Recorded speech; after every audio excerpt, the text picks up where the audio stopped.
did just that. Rumble Fumble has you using the GameCube's Rumble feature to determine if a Shy Guy is under a bucket. Get 3 and you win. It's kind of a cool idea, but with such little punishment for picking the wrong bucket, you can kind of just spam buckets and win, which turns this into a disappointing use of the Rumble feature. Think Tank is a standard 1v3 minigame where one person has a bulkier car versus 3 smaller cars. There's much better controlled, better balanced, and better looking versions of this minigame on the list though, which means this one is just a minigame type we'll see later on, but with much less of the sauce of the other better minigames. Hella Popper sees you popping the most balloons in your helicopter. There's nothing technically super bad about this minigame, but I just find no enjoyment when playing it. In Real Smoothie, you grab the correct fruit.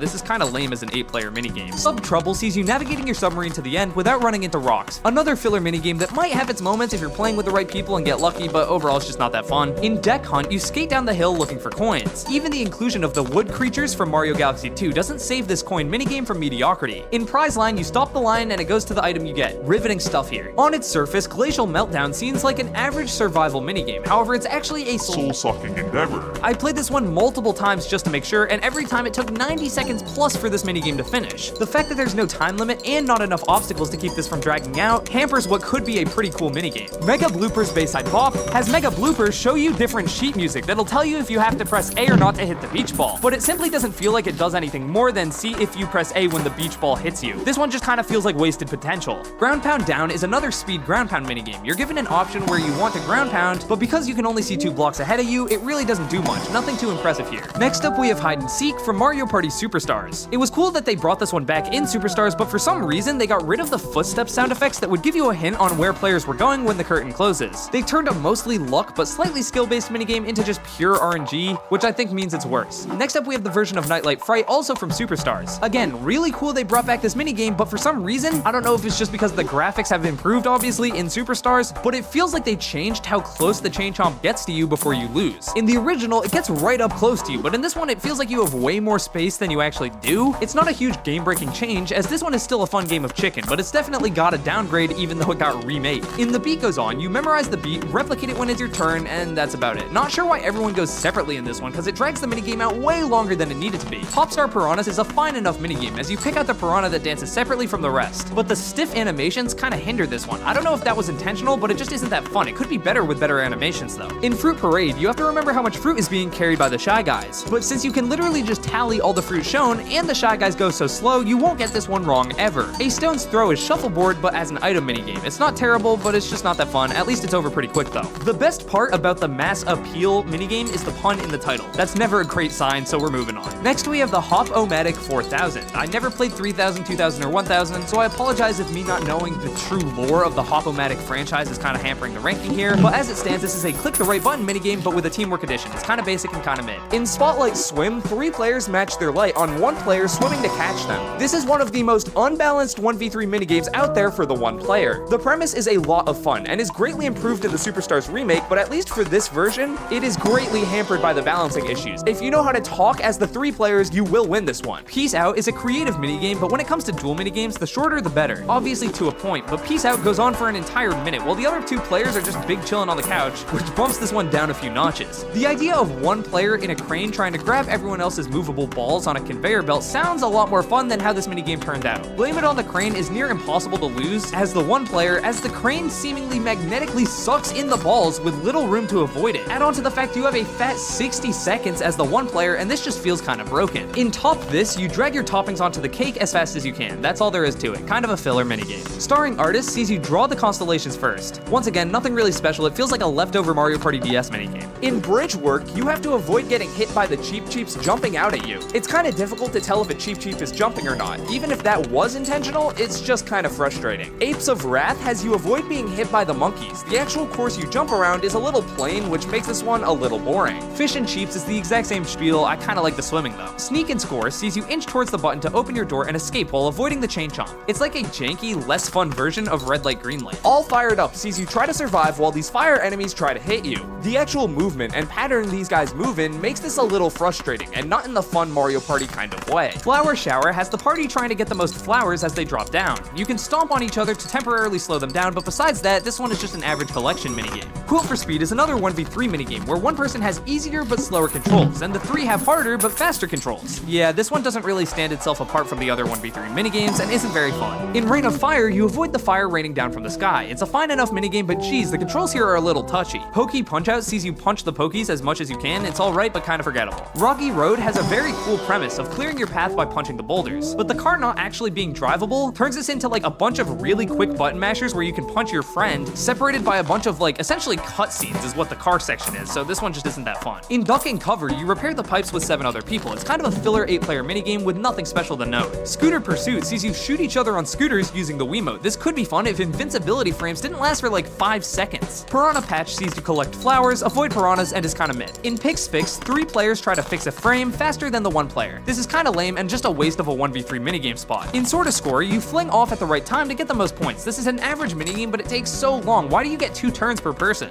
In Sweet Sleuth, you drag the right colored candy to Shy Guy. This feels like a filler minigame to brag about how many stylus exclusive minigames there are on the back of the box. In Sky Survivor, whoever makes it to the end without blowing up wins. In Goomba 2 Maneuver, you have to guide your line of Goombas behind you through the course, avoiding spiky flowers. This is a great concept, but the Goombas behind you literally serve no purpose. They will follow your movements to a T, so unless you purposefully hit a flower, everyone will tie this minigame. Garden of Eden has a hilarious title, but again, that's the best part about this minigame. You just pick a random flower and hope it's not a piranha plant. There's nothing wrong with it, but there are plenty of better pure RNG minigames out there. Spider Stomp has a really great idea, working with your teammates to shoot spiders, but man, this one just feels cheap. The controls are a little clunky and the spider's attacks are just straight up laughable. In Card Smarts, you just choose the highest card 3 times to win. This one is really weird. Everyone can see the cards everyone is choosing, so it gets rid of any sort of mind games or skills. I think if everyone took turns choosing anonymously, this would be a great mind game sort of minigame, but as it is, it's just kind of awkward. In Spin Doctor, you have to make your way to the end by getting in and out of these turning platforms. This is kind of a fun one, but the fact that it's the same map over and over again means that you just have to memorize it, and this game turns kind of boring. The best Goopathlon minigames disguise the fact that they are basically coin minigames by being really fun and having creative gameplay, while the worst Goopathlon minigames are like Sky High Cannon. This is easily the weakest Goopathlon minigame. All you do is shoot out of a cannon to grab coins. It isn't fun, it isn't interesting, no thanks. Slow G is a race to the top, but with low gravity. Now, it's usually good to take a common minigame theme like a vertical platform race and inject a new mechanic to make it special, but I'ma keep it a stack. Low gravity is not it, chief. All it does is slow down the race and make it boring. Low gravity can be fun when implemented into literally any other minigame genre, but as a race, it kind of just makes it, well, a worse race. In Messy Memory, you place all the items in the order shown at the start. As far as memory minigames go, this one is just not that fun. You can literally look at other people's screens for this one if you forgot. In Bound of Music from Mario Party 5, you try to hit the most invisible music boxes, while every once in a while getting a glimpse at where they're at. Again, this one gets the job done, but doesn't do anything special. Booed Off the Stage is a fine idea, but way too easy. In this game, you really need the ability to either like jump on each other, or they should have just added a lot more booze. In Blown Away, you blow your opponent off a cloud. It's super simple, the controls are kind of clunky, it's alright. In Claiming the Cube, you run around a cube and ground pound the lit up squares. Not sure why they bothered to code in all the Mario Galaxy-like physics for a single ground pound minigame. Seriously, if they're gonna go through the effort to code this minigame, which seems like it would be somewhat difficult, they could have done anything else with the concept. In Coconut Conk, you evade coconuts from the other 3 players' ground pounds. There's nothing too special here. In Full Tilt, you race to the end while your platform tilts. It's a good quick duel minigame that you'll forget about the second you finish it. Berry Basket is pretty fun, but it's kind of frustrating figuring out where the fruit will fall. It's an alright minigame. In End of the Line, you pick the right track until you win the race. This one is just trial and error, the minigame. It wouldn't even be fun if it was on 4 times speed. In Chimp Chase, you have to grab the chimps and return them to the chimp of the same colors. It's a cool idea, but grabbing the chimps is really awkward. Big Top Drop is a good idea, but once you're down to the last person, it can feel impossible to win. It's fine enough, but a little broken. In Royal Rumpus, you ground pound the most Goombas. It's simple, but not that fun. Vine Country would be a great duel minigame, but since it's a DK minigame, yeah, it's just kinda average. In Great Bars of Fire, you either jump or duck to dodge the bars of fire. It's not really challenging, as it's pretty easy to time the jump, and ducking takes literally nothing other than just holding a button. It's kinda boring. In Sunday Drivers, you press the button on the Shy Guy sign to hit as many golf balls as you can. This would be a fine enough reaction-based minigame if it didn't take 2 whole seconds to swing your club. Herbicidal Maniac sees you getting rid of all the piranha plants. There's not really much point in this being a 2v2 minigame, so it's just kinda mid. Cardiators sees you taking turns picking cars at random to deal damage to each other. I don't hate this one just because it's RNG, I hate this one because it feels like it takes forever. In Mild Gunman, you have to be the first to press the button when it pops up on screen. The Wild West theming is fun, but there's dozens of more interesting reaction time minigames later on this list. In Crazy Cutter, you cut out the shape as precisely as you can. This is fun the first time you play it, but I can't say it has great replayability. You're kinda just doing the exact same thing. Feeding Frenzy has you choose to throw either high or low wherever the fish's mouth is open to score points. I think there are better ball throwing minigames out there, especially when you consider that, in my opinion, the motion controls here are really jank and not always responsive at all. Sometimes I would barely shake the controller and it would throw it all the way up to the top one, and sometimes I'd be spamming the controller and then it would throw it at the bottom one. There's also no aiming, you just shake the controller, and since the shaking isn't always accurate, there really isn't a ton of replay value here. In Coin Conveyor, air, you get the most coins by lining up your bob-ombs to explode. I don't know, this one's incredibly mid. I don't care for this one at all while playing it. In Eye Brawl, you spin your cursor around the eye to win. There was a minigame I ranked really low from Mark Dice. In Cheap Diamonds, you remember which Cheap has the most gems. It's your typical keep track of the object minigame with nothing else of note. Amp My Style has you avoiding touching the amps. This could be a normal survival minigame, but it's stupidly easy here in execution as the amps go way too slow to pose any sort of threat. In Piece of Cake, you have to cut off the right amount of cake to match the one shown by Shy Guy. Not too much to say here. In Prize Drop, you drop the coin to land in an item you want. This one is more dumb luck than anything, and I kinda like that about it. Being able to get a golden pipe which teleports you straight to a star just because you're cracked at an item minigame feels against Mario Party laws, so it's fine that this one is kinda random. In Puzzle Pandemonium, you run around to try and grab pieces to finish the puzzle. I've never really been a fill in the pieces type of minigame guy, and this one does nothing to change my mind on that stance. In Bullet Bill Bullies, you have to survive while players shoot bullet bills at you. Seems like a typical survival 1v3 minigame, but holy crap, once again, this is impossible to win if you're on the platform. If the other team is coordinated in the least, there is like zero way you can win this. Head Waiter is hot potato, but throw in a bit of skill. Nothing crazy, but it gets the job done. Note to Self has you hit 3 notes in the air as much as you can. It's kind of a weird premise and can be super jank if the notes get caught between people, but most of the time it's pretty average, standard minigame. In Shooting Stars, you shoot 5 different balls to score as many points as you can. This would be average or so, but the addition of the star holes, which gives you a bonus ball, letting you go infinitely, is so broken. Small scale broken is good in some minigames where it adds in some luck, but this is just whoever gets the star hole wins the minigame type broken. Bowser's Block Battle has you throw blocks until your face shows up. There's worse boss fights out there, but there's also better boss fights out there. Balance Ball Brawl sees you rolling around to hit all the circles. This seems like it would be a really fun minigame, but the fact that it's all on built-in paths makes this one kind of pointless. Everyone will just end up going in the same direction, and if you don't, well, congratulations, you lose. Platform Push sees you pushing people off the platform. Oh, they got real creative with the name here. Jokes aside, it's an average brawl minigame, but the invincibility after you get hit is once again insane. It turns the entire game into a strobe effect. And next up, we have Airbrushers. Here you flap your wing with a teammate to grab as many coins as you can. I sure don't like coin minigames, as I bet you can tell from this list already, but I do think some of them are creative and fun. This isn't necessarily one of them, but it's better than some of the others. In Tanks a Lot, you drive around in a tank with 3 lives trying to be the last man standing. It's a standard tank minigame with nothing letting it stand out from the rest, and considering there are other tank-based minigames that are way better and just have more depth, I don't really see any reason to go back to this one. Kamek's Card Tricks lets you memorize the cards shown to launch attacks at Kamek. As a minigame, this is fine, but as a boss fight, it's kinda lackluster. Not bad, but not very fun. Bowser Jr.'s Pound for Pound is a minigame where you run around ground pounding Bowser Jr. spots to deal damage. It's a really lame boss idea for Bowser Jr., as throughout the Mario series and even the Mario Party series, there have been some pretty creative boss fights having to do with him. This one though, just feels like padding. In Lost and Pound, 3 players pick where they want the hammer to hit, and 1 player just chooses where to stand. It's a pretty straightforward 1v3 minigame, but it just kind of feels like luck over everything. If the 3 players are able to communicate and not double hit the same spot, then the 1 player just has to pray they're lucky enough one round to get the 1 out of 4 chance that doesn't get hit. In Thwomp Pull, you pull the thwomps along by pressing the right buttons as fast as you can. It's a really basic 1v3 minigame we've seen done better later on. Sub Marathon would be a